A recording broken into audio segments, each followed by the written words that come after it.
Our main series on face to face. It's important as a child of God to know God. We've talked about being alone with God. We started last week to talk about knowing God and knowing yourself. As a child of God, your identity must be tied to who your Father is. And that is why when the Lord Jesus was dealing with the Pharisees and the Sadducees, he said, you have your father the devil. Why? Because their behavior represented the identity of the devil. He said, if you were of God, if Abraham truly was your father, you would have known who I am. Praise the name of the Lord. It's important when you say you are a child of God for your identity to be tied to your father. The question is, who is your father? If you say, I'm a child of God and God is my father, do you know him? Many of us in the church, because we do not know God, we don't exhibit the character of God. The moment you know God, you begin to know yourself. You begin to see yourself in the light of who God is. Clearly, when we look at the scriptures, you will see what God teaches us is to be like him. So in Ephesians 5:1, the Bible says, be ye imitators of God. I don't know if many of us know that. You are supposed to imitate God. If you don't know him, how would you imitate him? And that is a problem. Many of us don't know him. We don't know his character. We don't know that whatever God is, we are supposed to be. For instance, simply, God is love. We are supposed to be love if we say we are his children. God is peace. We are supposed to be peaceful. God is king. We are also kings. That is why he is called the King of Kings. The Bible says we have been made princes and kings on the earth. 1 Peter 2 says you are a royal priest and holy nation, the peculiar people. And holy nation. So last week we talked about the fact that God is a father, which means as Christians we should have a fatherly attitude. God is sovereign. He's almighty. We are not God, but because we are his children, we can have power on the earth. That is what the Bible says, 1 John 5:4. Whatsoever is born of God overcomes the world. Why? Because we are a child of God. Because God has overcome the world. Amen? So God is sovereign. He can do what he wants to do. He is everywhere. He is all powerful. He is all knowing. God knows your thoughts. God knows the way you are thinking right now. Someone sitting by you may not know, but God knows. There is nothing hidden from God. God knows everything. He's all powerful. Praise the name of the Lord. I thank God that my God is all powerful. So I don't have to be afraid of anybody. I don't have to be afraid of the devil. Why? My God, my Father is all powerful. He's everywhere. So wherever I go, I know he's with me. Whether it's in a small town, whether it's in a big city, I know God is with me. That is the truth. God is everywhere. I happen to have traveled a lot. Around the world, I've walked on 3 continents, and I can tell you God is everywhere. I've been to places where you would think there are no people. I've been to a town where there are 25,000 people. There's one Walmart, one Starbucks, one McDonald's, one Subway in the United States of America. Guess what? God is there too. Praise the name of the Lord. God is Savior. God is Lord. He is the Master. You are not the Master. And many of us as Christians, we don't understand that. God is the Master. He is the Lord. He is the Lord. There is no argument about it. You know, it amazes me when I see Christians who start to argue with the Bible. They start debating, is this what God really said? Yes, that's what he said. Can't you read it in black and white? Why do you want to change the word of God? And let me say to the United States of America, God is not going to change the Bible. God has not changed the Bible for Europe. God has not changed his word for Africa. God will not change his word for the United States of America. Get used to it. You are supposed to marry a woman, not a man. Praise the name of the Lord. You are blessed. God loves you. But get saved. Repent of your sin. America must repent. God is not going to change the Bible to adapt itself to America. America must repent. Everybody say after me, America must repent. That is the gospel. That is the good news. That is the preaching. Jesus said, we must change our minds. We don't change the Bible to adapt our wrong thinking. Our wrong thinking must change to adapt because God is Lord. He is the Master. If you think you are the master, then let's wait whether you can change the day you will die. Praise the name of the Lord. He is king. For God is not a man.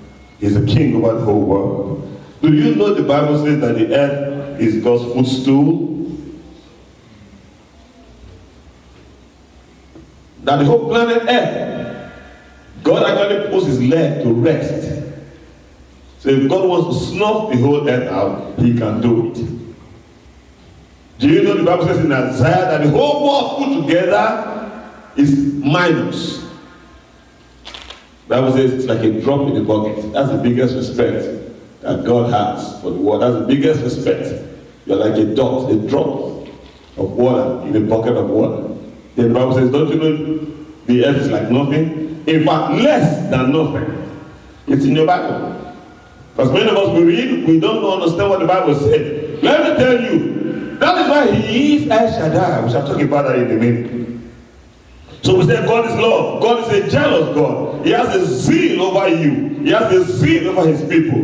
When we say God is jealous, it does not mean God is comparing himself with you. It means that God has a zeal for his children. It means God has a zeal for your affection, for your love. He wants all of you, not half of you. So when the Bible says, I'm a jealous God, it means God does not want to share you with any other man or any other person. He wants you to be his and his alone. That is why idolatry is the terrible thing. God hates any other thing in your life to be more important to him. That is the principle of idolatry. Is there anything in your life more important to you than God? If there is, then you are idolatrous. People think it's when you have a stone, or you have an iron, or you have a physical object and worship it. No. Idolatry is when God is not number one, you have an idol in your life. There are many people, their husbands is their idol, their wife is their idol, their children are their idol. Some people is their boss, some people is their job, some is their business, some is their car. A lot of people, it is their money.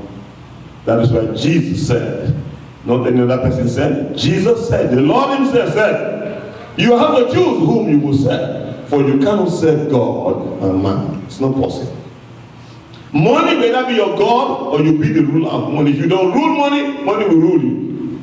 Praise the name of the Lord. May the Lord deliver you from money in Jesus' name. I am delivered from money. I will use money, and you will use money in Jesus' name. Money will not use you. Because many people, even in the church, money uses them. Because if money controls you and not God, you have a real problem. That is part of why the Bible says God is a jealous God. Something must not be important than God. Nothing in your life.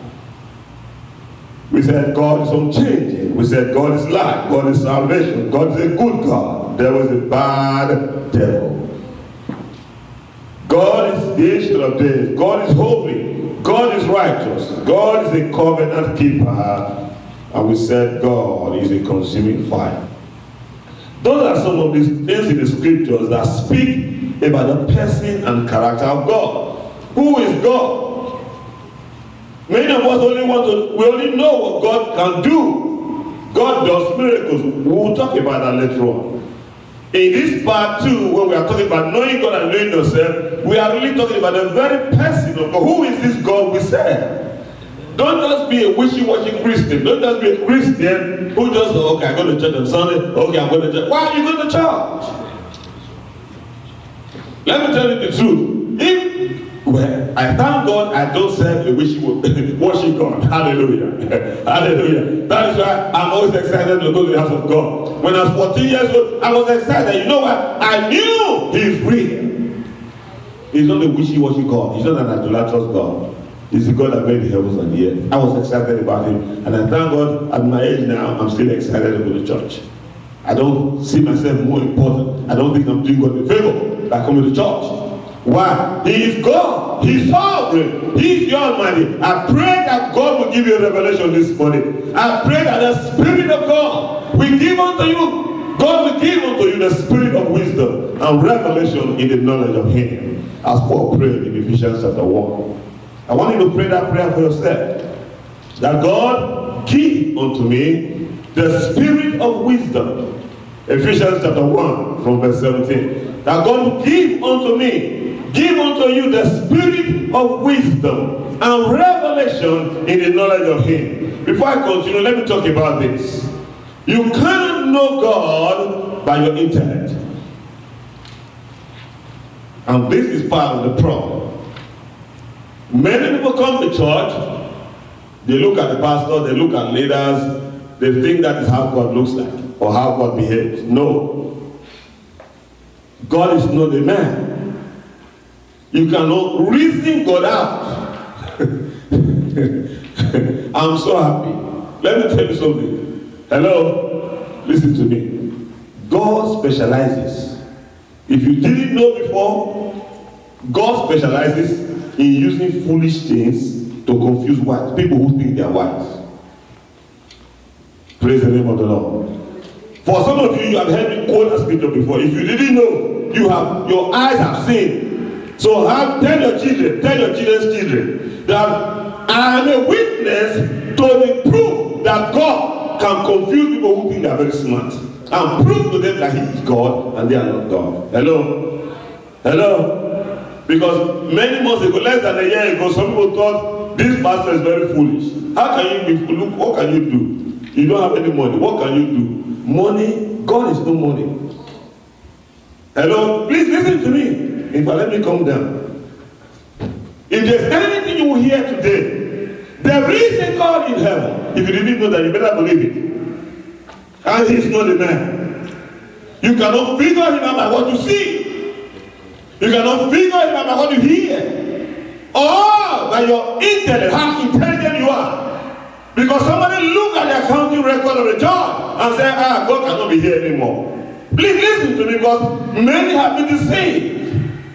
God is not a man. God does not need you. He can do whatever he wants to do without you. It is a privilege for me to be standing here this morning. It's a privilege. It is an honor. I'm not doing God a favor. And this is why people are confused in the church. They think being a pastor is being a celebrity. You miss the point. It's a favor. God is doing me a favor. So on Sunday, when I'm tired of none, I must come to serve him who has my life in his hands.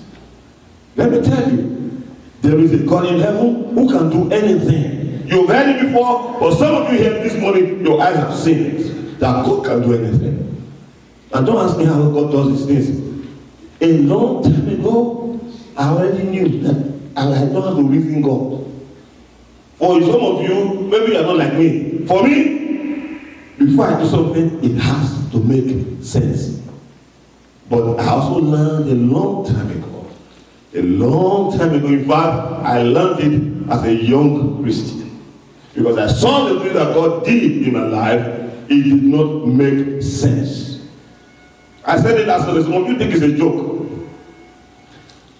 I used to study all night when I was in 8th grade. 8th grade, 13 years old. I will read all night. I did that and I will stop on the class. Because my friend said, I have a magnetic brain. They said I'm lazy. They said I don't read, but I still pass. I said, well, is that so? I will prove to you I can work hard. So at 13 years old, I will read all night and get 95%. In chemistry. I'm the top of the class.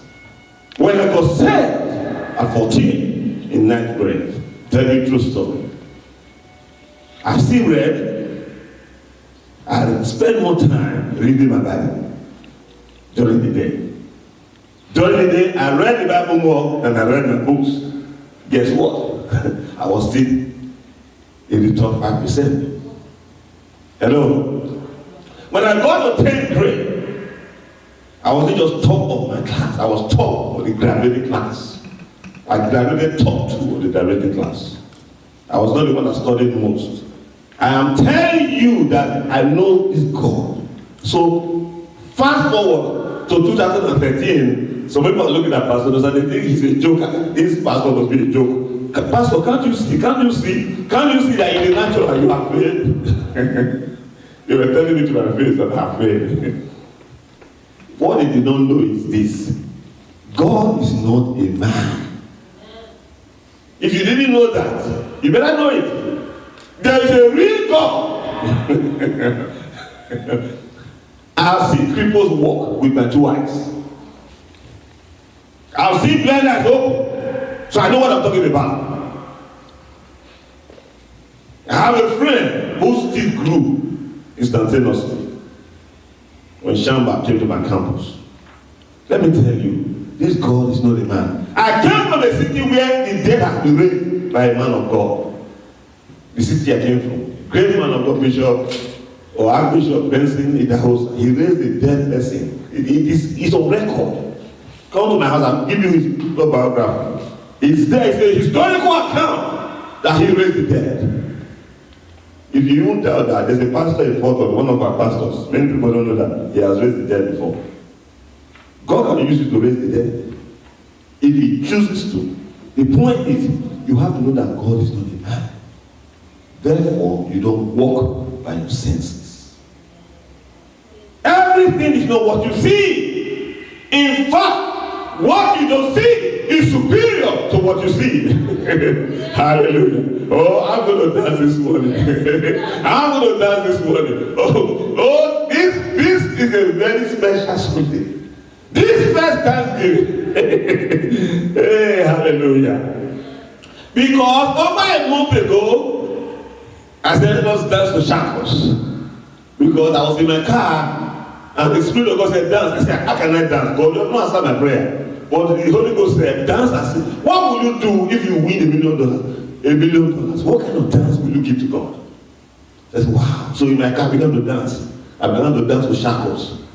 The shackles of my feet so I can dance. Let me tell you, I bless the name of God. I bless the name of the Most High God. I bless the God that I have sent from my youth. He did not fail me when I was 14. He's not about to fail me now. Let me tell you that some miracles God has done, some of you don't even know. A time will come, you will hear that. Different miracles that God has done. Because you must experience this God for yourself. That is why I'm still here. In 1980, my biological father looked at me. 1980, I was 18 years old. He looked at me and said, you carry this Bible too much in your head. I give you 15 years. 15 years time, you will give up on God. I'm not telling you, my biological father. He was religious, he went to church, but he felt mine is too, I'm carrying God. I'm too serious with God. In 1980, in the living room, he looked at me and said, you're a young boy. You have not seen life. Well, it's not like night. Night to tell him now. 15 years later, in 1995, I already had my PhD. And I was still serving God. I had 2 kids, I was married, I was in London, 15 years. Then he said I would give up with God. I was just starting. Hello? Because I remember in 1995, a graduate student came to my office and said, Dr. Nosai, what is the secret of your success? He was waiting for a thesis. He had a shock of his life. He only had one word. I said, God. He looked at me, was shocked. Because he had been wondering, he used to visit me. He's in Canada, a lovely brother. He used to come and visit me. So he kept looking, this guy, I mean, by the grace of God, I had changed. I was a college professor, PhD, and I'm a Christian. So he's looking at me. He said, Dr. Woman, what is the secret of your success? He was waiting for me to write a thesis. I said, no. I said, God. The God who gave me A's when I was in high school. The God who gave me A's when I was in college. The God who opened doors that no man closed. The God who gave me, out of 5 interviews, gave me the best job. I have seen miracles. In fact, this morning I thought, I need to write an autobiography. I need to get a video card to tell a story. True story. Okay? Oh, remember if I do it, I don't know. I will start to tell you my story from when I was born. There are catalogs. Do you know how many times the devil tried to kill me? And he could not. Some of you don't really understand. Do you know what it is for a 5-year-old to have convulsion and to begin to hallucinate? Do you know what it is for a 6-year-old to sleep all night and I will see all kinds of spirits? Let me tell you. Jesus is real. Jesus is real. This God we serve, you must know him for yourself. I have come to the point, it is all I have no problem. But I also want to have mansions, I have no problem. That's why Paul said, I can do all things. Many of you need to come there. You have not got there yet. Many people quote that scripture, don't know the meaning of that scripture. Paul said, I can do all things through Christ that strengthens me. What does that mean? Paul said, I know how to abound, I know how to abase. I know how to preach to 5,000 people, I know how to preach to 10 people. You see, I'm very excited this morning. It doesn't matter who is here, even if it's just only one person. I need to tell you that this God cannot fail. Please hear me. This God, in fact, like somebody said, who do you think you are? You are not that important for God to begin to fail with you. Think about that. Why do you think God will fail with you? Why would you look at somebody and say, God has failed that brother. Oh, God has failed that sister. And you say you're a Christian? Hey, God has failed that pastor. Oh, and you say you're a Christian? So which God are you serving then? That means your own God is a failure God. My God is not a God that fails. Hey, hallelujah, hallelujah, hallelujah. Let's finish because I'm getting a bit excited. Let's finish. I want to talk about knowing God through some of his names. You know, you see somebody say, that guy is a thief. Because that is a character. Let's look at some names of God. You hear, what do they mean? So you hear the word Elohim. You've heard that. Anybody heard that before? Elohim. What does Elohim? E-L-O-H-I-M. Elohim. What does that mean? It means that God is supreme. He is the creator. There is no like him. I know. Okay, let me help you. Please, as you listen this morning, listen by faith. Hello? A Christian walks by faith. Because some of you say, Pastor, but I don't see God. You don't need to see him. Do you see the wind? Have you seen electron? Have you seen proton? Okay, you say, I don't believe in electricity. Put your hand, put one in the positive, put one in the negative, you will find yourself roasted. You say, because you don't see electron. Why are we deceiving ourselves? A lot of things we believe in, we don't see it. You want to see God before you believe in God?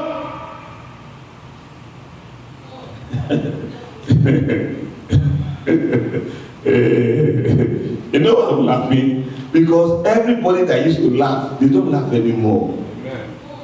They don't laugh anymore. One of my greatest joys is to see my classmates who used to laugh at me being pastors today. So it's very funny to me.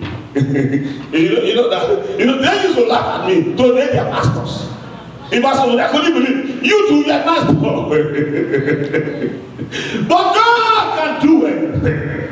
God can. He can save whoever you think is unsavable. Yes, yes.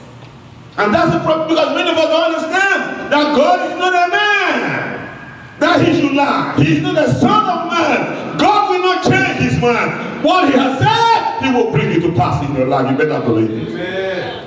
Every promise of God will come to pass in your life. Amen. He is El. You see the element of El. E-L. El means strength. Strong, mighty one. Okay, look at me.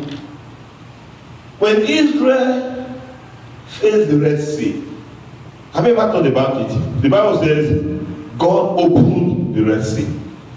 How deep do you think the Red Sea is? Try and imagine that. I thought about it. The Israelites must have walked down to the bottom of the sea. Try and imagine that. The Indian Ocean is about 3 miles in some places. 3 miles deep. So when God opened the Red Sea, can you imagine how far they had to walk down to the bottom? Because they walk on dry ground. You've never thought of that. This is what happened. God split the Red Sea. The Red Sea rolled back and formed a wall, a very high wall. That means when they were inside the sea, blessed be the name of the Lord. There's a revelation that I will give it to you. So stay in the spirit now. Catch this revelation. It's a powerful revelation. You know, it's called the Red Sea, isn't it? It's split open, left and right. So let's just say, for example, it was probably about 1 mile high. You are covered in the blood. Are you getting it? The Red Sea is a metaphor for the blood of Jesus. So when you are born again, no devil can touch you. The devil is a liar. You are covered in the blood. The blood was on the left, the blood was on the right, and they walked through safely.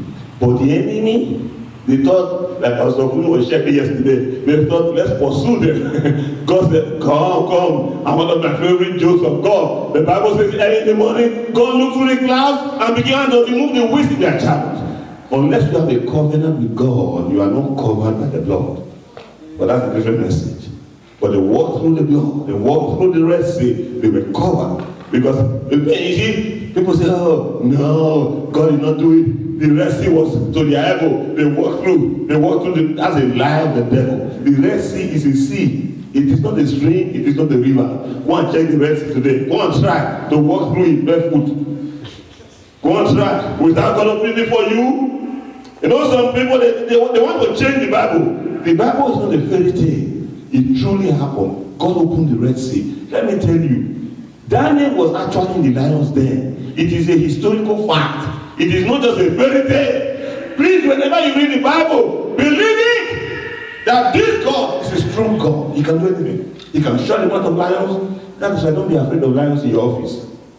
You know you have some lions in your office. They want to eat you up. Don't fear. Just walk in the morning, plead the blood of Jesus. I'm covered by the blood of Jesus. In any case, my father is the lion of the tribe of Judah.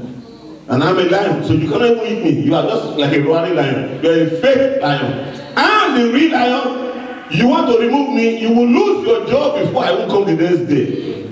Oh, it happens all the time. Enemies of God, God will turn them around. Or if God wants to be merciful to them, God will make them to start doing you good. Why? Because you are the real lion. God is El Elyon. That means He is the highest. He's the most high. He's your uppermost. He is the highest. He has divine supremacy. He is the most high God. Genesis 14. He is El Shaddai. I'll come back there. He's the Almighty. What does that mean? El Shaddai. We say he's more than enough. The all-sufficient God. El Shaddai means just like a mother to a baby. The mother never loses the breast milk. Have you ever seen that? Normally, the breast will keep, the baby can drink all day, the problem what happens, the breast is full again. Drink all day, the breast is full again. God, that's why the El Shaddai literally means the fully breasted one. That means if God is your father, you will not lack any good thing in Jesus' name.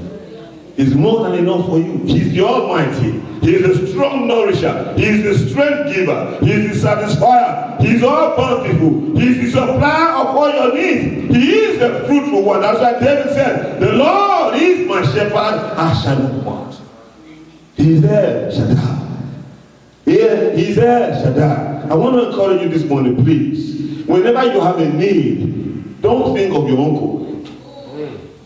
Whenever you have a need, the first person you think of is not your brother, it's not your friend.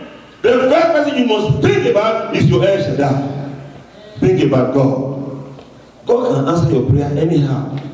You know what? God can give you food that will feed you for a whole month. He has also blessed you. In the meantime, we think God has to give me money. No. Sometimes God will cancel your debt. God can do anything to provide for you. Praise the name of the Lord.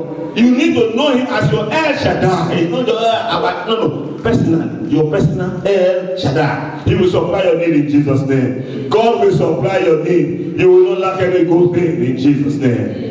He said to Moses in Exodus chapter 3, I am that I am. What does that mean? In Hebrew, Eleh Asher Eleh. E-L-E-Y-E-H. Asher. A-S-H-E-R.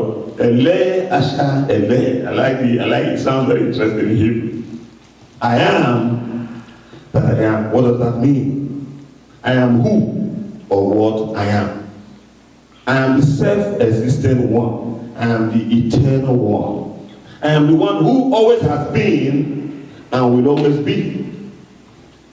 When Moses said, God, when I get to the children of Israel, who will I tell them sent me? He said, tell them, Eleh Asher Eleh. Tell them, the I am that I am sent you. What does that mean? It means He has always been. Where has God always been? Hello? Where has God always been? Where? You know where He has always been? is infinite. Where? From everlasting I am to everlasting I am. That's what I mean. When God says I am, it means I am the one that has been. Tell me when it started. You know when God started? Anybody here? You know when God was born? This infinity, we don't know it. So like I said last week, mathematicians ought to know that God is real. Because minus infinity is nowhere. We don't know where it is. We say it is minus infinity in this direction. So where is that infinity? Where is minus 1 billion? Where is minus 1 trillion, trillion? Where is it? Can you mark that point? Nobody knows. And where is plus 1 trillion, trillion? We just say in mathematics is infinity. What is infinity? It means endless. It means infinite. Please listen to me. The God whom you serve, Father, will worship. Let me tell you, you see, the revelation of God leads to worship. Repeat that. The revelation of God ignites true worship. If you understand what I'm just saying to you, you ought to stand and lift your hand and begin to worship Him. Yeah. Because from everlasting I am to everlasting I am. I am who I've always been and who will always be. Who is God? And you are trying to figure God out and you are having God on CNN. You think you are so smart. That is why the Bible says only a fool says there is no God. Only a fool. Because anyone that has a little sense will say, I don't understand this. But I believe, I just believe, I choose to believe. I don't understand why the sun is brown, but I believe in Him. I don't understand why chlorophyll is green. I just believe in. I don't understand why you have red pepper, yellow pepper, orange pepper, green pepper. I don't understand, but I thank Him. I don't understand why I don't have blue pepper. Like I said, anybody here ever eating blue pepper? Anybody? Anybody here ever eating black mango? The mango is black and you ate it. Do you know why mango is orange? There is a reason for it. Do you know why orange itself is orange color? Do you know why there is citric acid in orange and there is no citric acid in some other fruits? Do you know why? Do you know why coconut is a good hydration drink? When you drink coconut water, it helps to hydrate your body. I am so glad that Jesus loves me. Jesus loves me. Jesus loves me. So I don't have to worry about haters. Stop worrying about your haters. They're not important. I am so glad that Jesus loves me. Jesus loves even me. I am not a fool. So I believe in God. I don't try to reason Him out. I just trust Him. He has told me, trust Him. I have proven Him. And He's a good God. He's a faithful God. He cannot change. Let me tell you, I repeat, I'm giving you some secrets about God. One of the things God likes to do is to take weak things and confuse wise people. That is why He used David. He wanted to prove to Saul, I love Saul. You think you are taller than everybody and you are very smart. You don't know anything. You see this small David, I'm going to use him to defeat the enemy of the whole country. Historically, let me tell you, everybody look at me. Some of you don't know this. Some of the greatest men of God and the greatest women of God that God has used on this earth, many of them never finished elementary education. Many of them. There's a reason why. Those of us who have PhD, we should thank God is even using us. So we shouldn't think we are that smart. Listen to me. Historically, perhaps, at least historically documented that we know, the man of God that raised the highest number of dead people, Smith Wigglesworth, had no education. The only book he ever read was the Bible. He didn't go to school. Go to Google it, Smith Wigglesworth. Statistically, if some people say at least a minimum of 14 people, he raised them from death back to life. So statistics say up to 22, but let's go for the minimum. 14. Some of us have not done one, so let's give it to him. But Smith Wigglesworth was a plumber. His profession was a plumber. He did not go to school. Hello, are you listening to me? He had no education. I didn't say college or high school. He had no elementary education. He didn't go to school. Many men of God you see, many of them, they read, they are self-trained. They didn't go to school. Because God needs to do that. Hello? In case you didn't know, Joyce Meyer has no college education. Hello? Are you hearing me? You women, listen. Joyce Meyer has no college education. So how can she be managing millions of dollars of budget? A lady that has no education. Because God likes to prove. A lady that was sexually abused. Look at her story. But that's what God likes to do. He likes to be something out of nothing because he's El Shaddai. You better know that about God. That is why pride is a terrible thing. And many Christians have shortchanged themselves because they think they know. You don't know anything. What do you know? You don't know anything. Humble yourself. Why would you say you believe in God and you are trying to figure him out? You can't figure God out. You can't figure him out. I love chemistry. In fact, chemistry will prove to you that there is a God. If you really know chemistry, when you see those reactions, you will know that, there is a God in heaven. But you cannot figure God out, they test you. He is the self-existent one.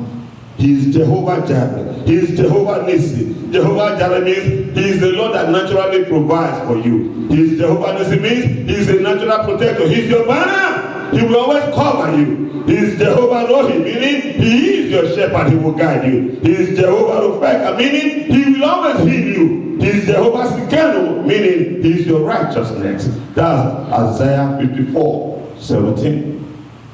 No weapon fashioned against you shall prosper. And every tongue that rises up against you in judgment thou shalt condemn. For your righteousness is of him. He is your righteousness. He is our righteousness. Praise the name of the Lord. You cannot know God by your intellect. I want to challenge you and encourage you this morning. You only know God by revelation and by faith. Believe what you read. I want to challenge you to read your Bible. Please read your Bible. Study the Bible. God is his word. Let's make it simple and practical. How can I know God? Know his word. God is his word. His word is God. In the beginning was the word. The word was with God. And the word was God. If you want to know God, study the Bible. If you want to know his ways, study the Bible. If you want to know the heart of God, study the scriptures. The Bible reveals who God is. When you have the revelation, just believe. Just believe. Just believe. Just believe. And do what he says you should do. Just believe God. Just believe. Just believe. For without faith, it is impossible to please God. For he that cometh to God must believe that he is, and that he is the reward of them that diligently seek him. So please, don't try to reason God out. You know God more by believing in him. The Lord Jesus said, these are the kind of people the Father is seeking. Who are the kind of people? Those who worship him in spirit and in truth. In spirit and in truth. You can only know God by the Spirit. As a random, please let me recap on some key points. Number one, you cannot know God by your human reasoning. So stop trying to reason God out. Number two, go to his word. Read the scriptures, read the Bible, for they testify of God. The Bible talks about who God is. You want to know God, we don't see him, for he is a spirit. But he has given us his word. He has given us his love letter, which is the scriptures, the Bible. And As you read the Bible, you will begin to have a revelation. What is revelation? A spiritual understanding of God. I repeat, what is revelation? A spiritual understanding of God. There is a written, the Bible, which is called the Logos, is the written word of God. But you must encounter the living word. Please listen to me, very important. The living word is God himself. As you read the written word and believe the written word, the living word will come alive in your spirit. Paper cannot communicate with your spirit. Spirit must communicate with your spirit. Deep must call unto deep. And that only happens as you open and believe what you read in the written word. When you believe the written word, it comes alive as relevant. That is why Pastor Jose can be preaching, and God can begin to speak things to me, and I'm saying them to you without them being in my notes. That is relevant. It is coming from my spirit, because the word of God I have sown in my spirit comes alive as life. That is why there is life in the word of God. That is how we know God. You cannot know God by reasoning. You know God by faith. You believe him and you begin to experience him. The kingdom of God operates on that basis. Many of us, we want to see God, then I will believe. That's the kingdom of the devil. In the kingdom of God, we believe, then we see. Okay, practical example. Some months ago, you were come to my house, isn't it?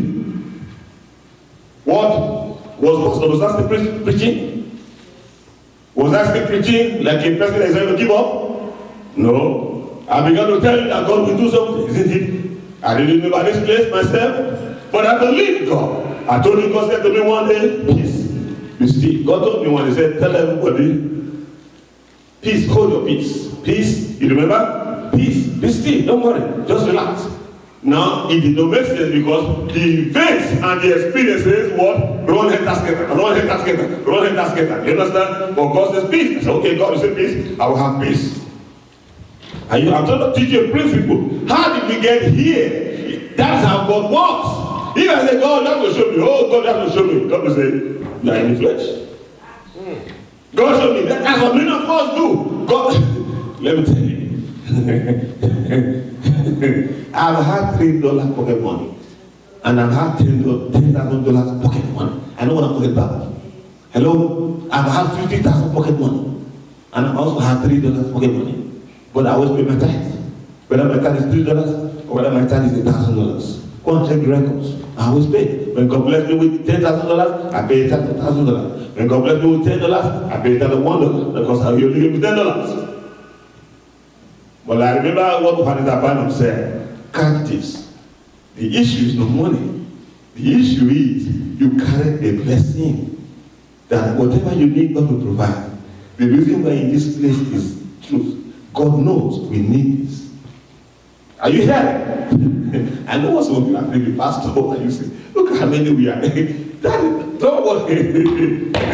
they are coming. There are multitudes that are going to come into this place. Amen. We have loosed their feet. We have broken the chain, as Tasha Cobb said.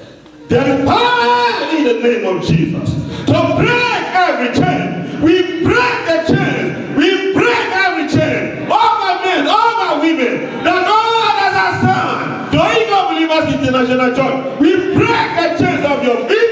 We break the chains of your mind. We break the chains of your neck. We break the chains. We break the chains. We release you. We release you from the east, from the west, from the north, from the south. We release you in Jesus' name. Stand up, let's pray. Stand up, stand up, stand up. Your God is a living God. If you didn't believe in God, God is making you to see. If you have never believed God, believe Him for yourself. Let me help you. Don't worry about your bill. Don't worry about your gas bill, your electricity bill. God will take care of you. He's El Shaddai. Amen. He's El Shaddai. Amen. Don't worry about tomorrow. Your tomorrow is in His hands. Amen. Oh, God is a good God. He is the everlasting God. From everlasting to everlasting, He is God. He will provide for you. Don't worry about wife. He will give you your wife. Don't worry about husband. He will give you your husband. Amen. He will give it to you. Just believe it. Begin to worship Him. Just worship Him. Worship Him. Worship Him. Worship Him. Worship Him. Please, that's the purpose of this series. Face to face with God. God must be a personal God to you. Not the God of my mother, the God of my father, the God of that pastor. He must be your God. You must know Him one-on-one. You must know that He cannot fail. He did not fail Abraham, He did not fail David, He did not fail Paul, He did not fail the Lord Jesus Christ. He will not fail. God cannot fail. He will not fail. He will not fail.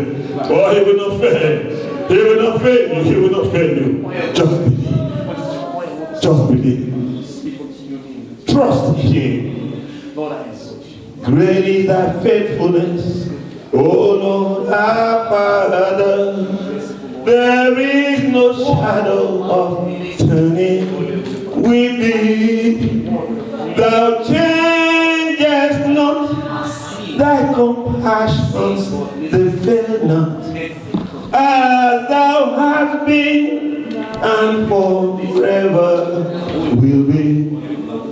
Great is Thy faithfulness, O Lord my Father. There is no shadow of turning with You. For Lord, You change it not, Your compassions they fail not. As Thou hast been and forever will be.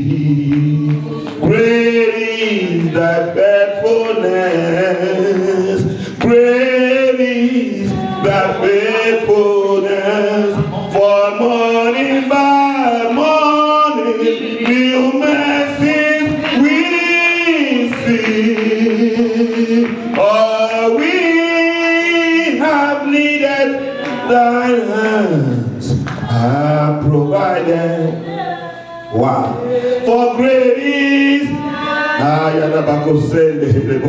for great is, oh, for great is Thy faithfulness, Lord, unto me.